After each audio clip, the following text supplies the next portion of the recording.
Stan, we're back where you started all those years ago in 1963. It's now the Empire Hotel. What are your memories of Les Girls? Well, Les Girls, see, I arrived in Sydney in very early '63, and I was still, for a while I did the double act that I'd done in the UK, because I'd worked with some fabulous people in the UK.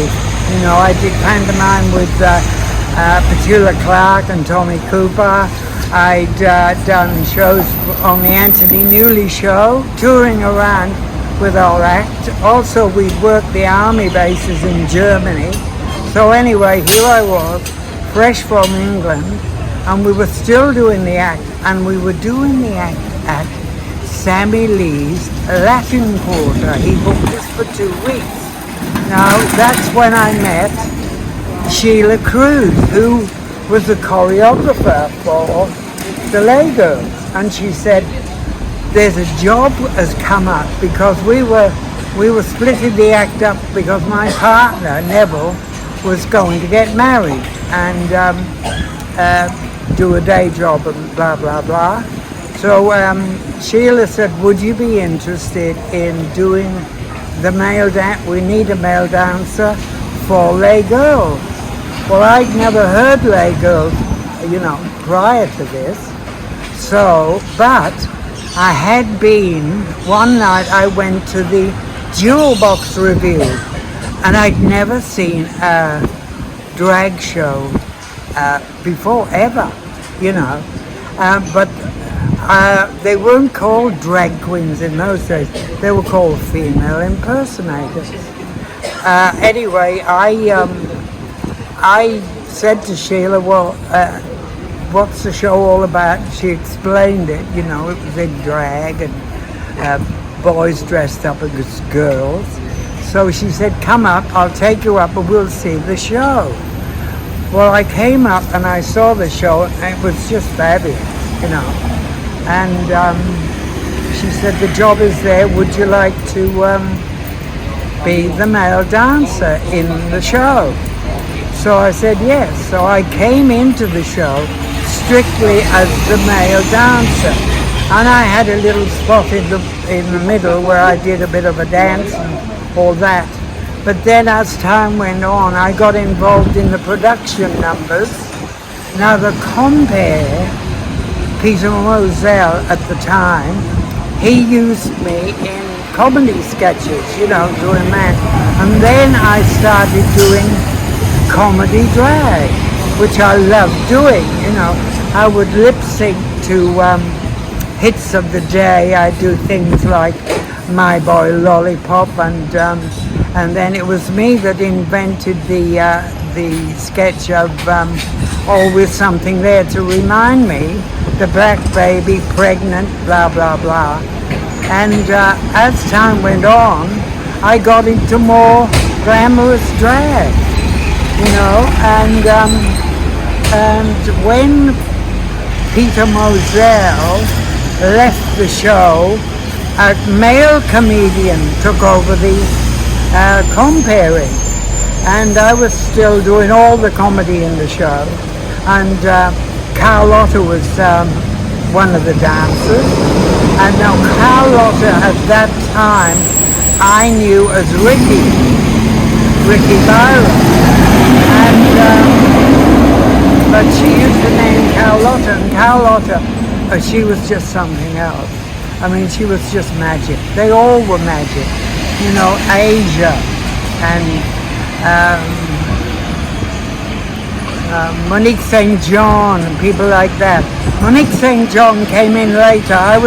I started around Christmas time in '63, but the wages were dreadful, and you couldn't live on the wages that Sammy was paying, you know.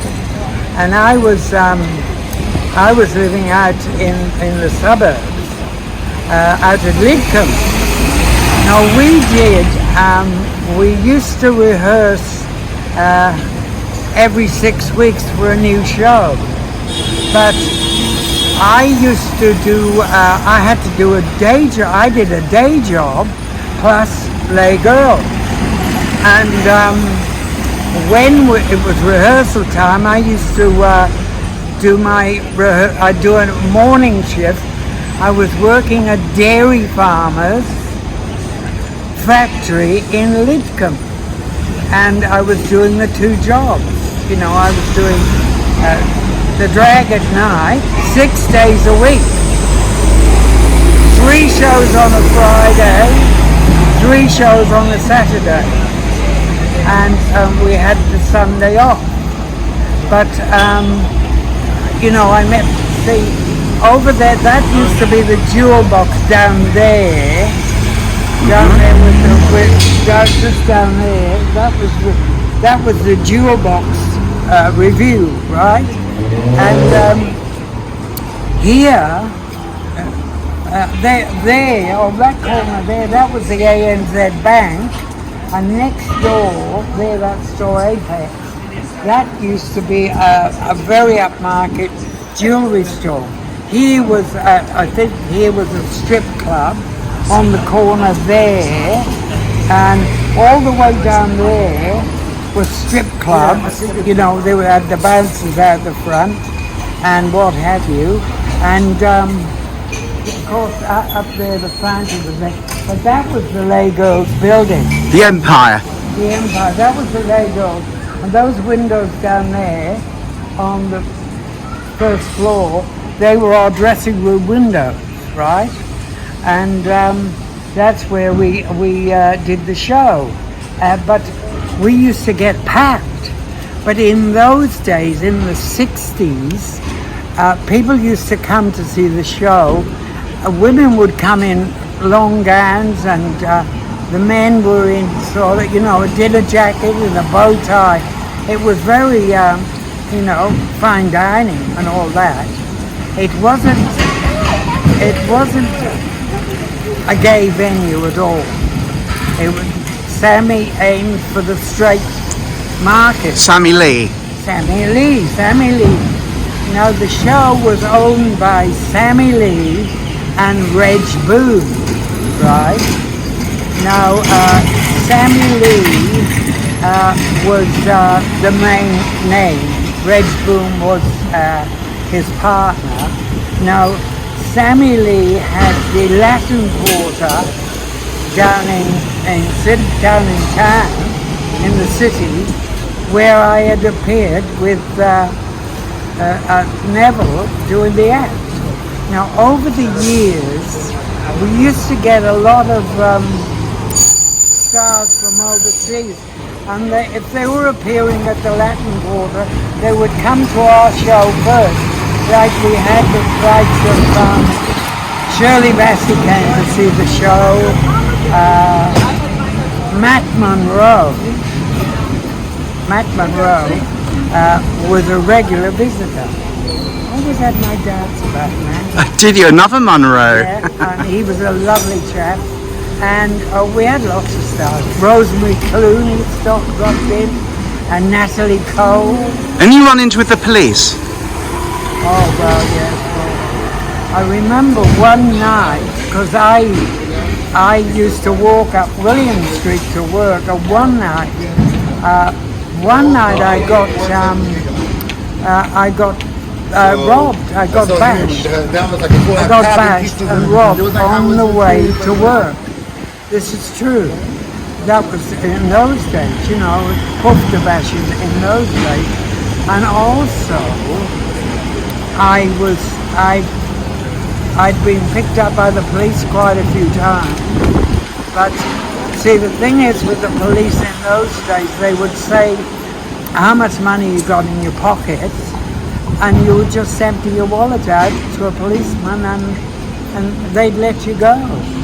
You know, because I used to hang around gay haunts and things like that, you know, gay beats, cottages as they call them in the UK. But yes, the police in those days were on the take. They really were. They were corrupt. Oh, very corrupt, yes. Oh, yes. What are your fondest memories of Lay Girls? fondest memory, it was so exciting. Because the cross in those days was completely different today. Especially the Vietnam War days, you know, 67, 68, up until then. The cross was full of Americans on R&R leave, you know, so we used to meet a lot of Americans used to come to see the show. And that was a very exciting time. I just loved it, you know. And the thing was, I was here till about, I think it was 68. I sort of moved on in a hurry. I might, you can make of that what you like. But I sort of disappeared. And yeah, only to come back about a year. I came back in 1970, and Semele offered me the lead and compere of Lay Girls in Melbourne. Now, Lay Girls in Melbourne, they'd never been a big show like that in Melbourne, so we were breaking new ground. Now, in Melbourne, it was at the Ritz Hotel in St Kilda, on the corner. Fabulous view. Lay Girls, Stan Munro, couldn't wish for better. And I was there for 8 years. I had 8 years steady work. I mean, you couldn't get that nowadays. How does it feel to be back in Sydney, outside the Empire, outside Lay Girls, after all these years? It feels fabulous, because what I want to do for Gay Pride, I want to bring my one-man show. So World Pride? Yeah, for World Pride, I want to bring my one-man show to Sydney in a venue, in a small venue, and which is called, the name of the show is Stan Munro Vintage Drag in Mint Condition. Isn't that a fabulous title? Fabulous. And what it involves is, I'm on stage and there's a screen and I get lots of photos up, and there'll be interviews that I've done on TV, you know, with the likes of Graham Kennedy, Bert Newton, and I'll be talking about my time working in Hong Kong, and there'll be snatches of the movie I made, Alvin Purple.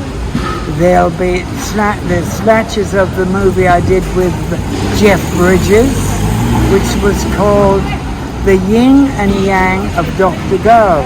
Mr. Go. Mr. Go, that's right. Well, you've seen it. And it's... Haven't we all?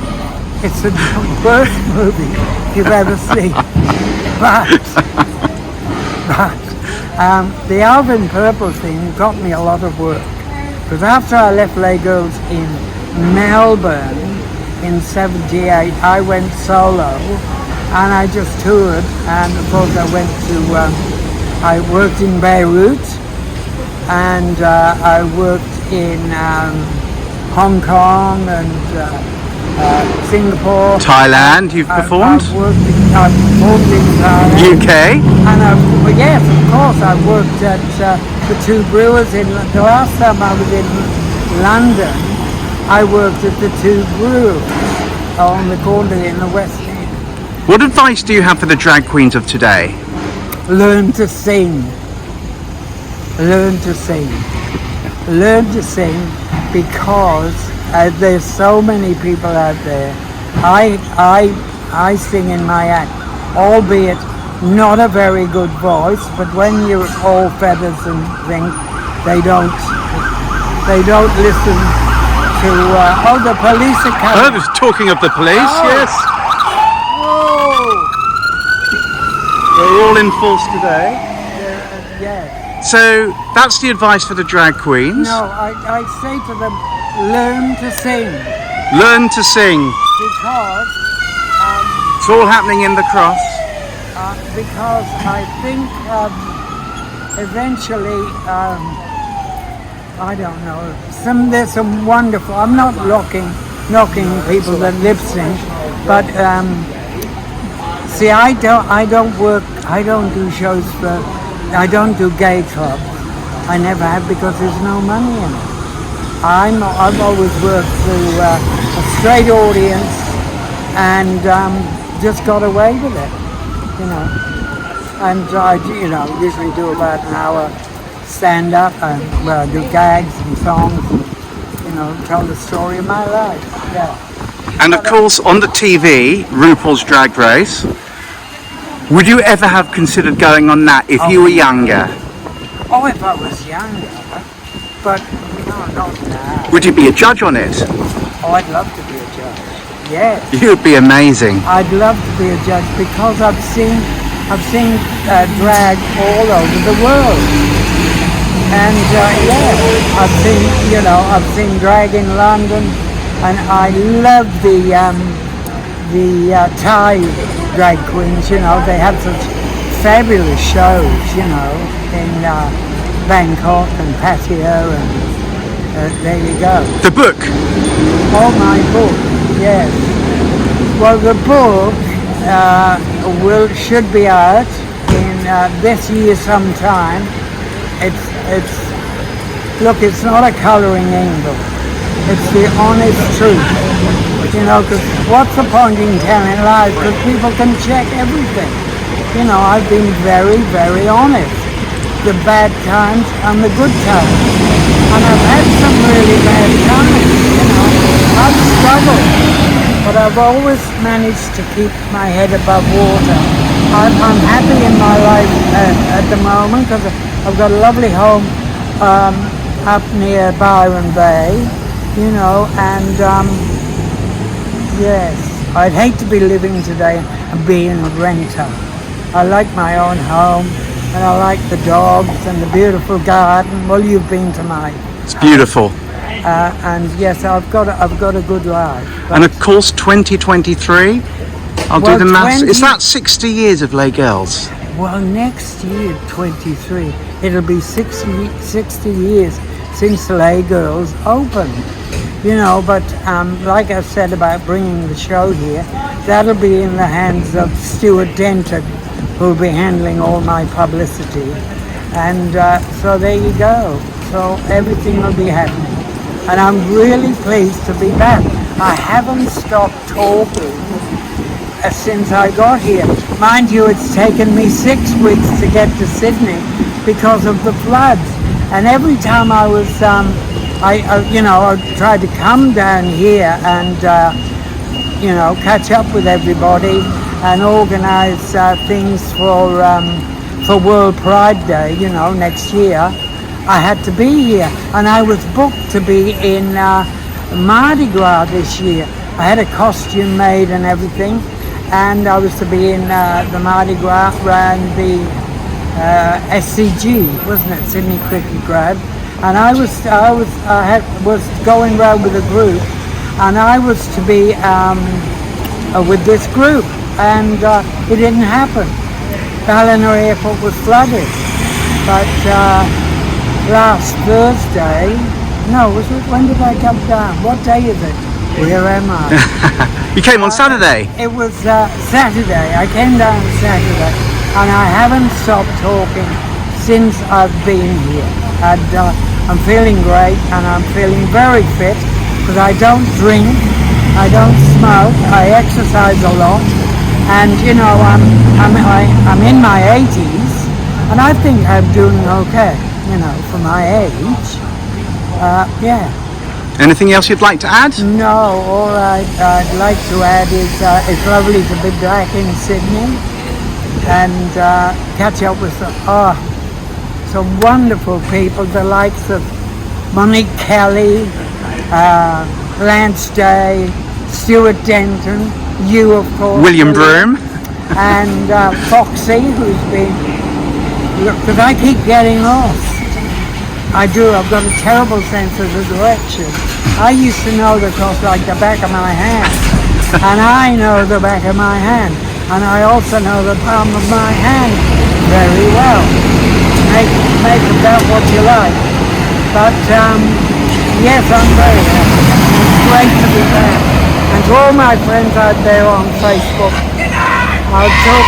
Oh, Your fans. It's fans. It's the darling. cross. I know, they go mental. Okay. What do you want to say to your fans? I've got lots of fans and fannies. My fans, I don't know. I want to meet up with everybody because I will eventually. Yeah, it's great. Thank you, Stan. And all my friends in Kyogle, of course, because I'm the Queen of Kyogle. Actually, I put the KY in Kyogle. Amazing. I did. I'll talk to you later. Bye, Stan. Bye.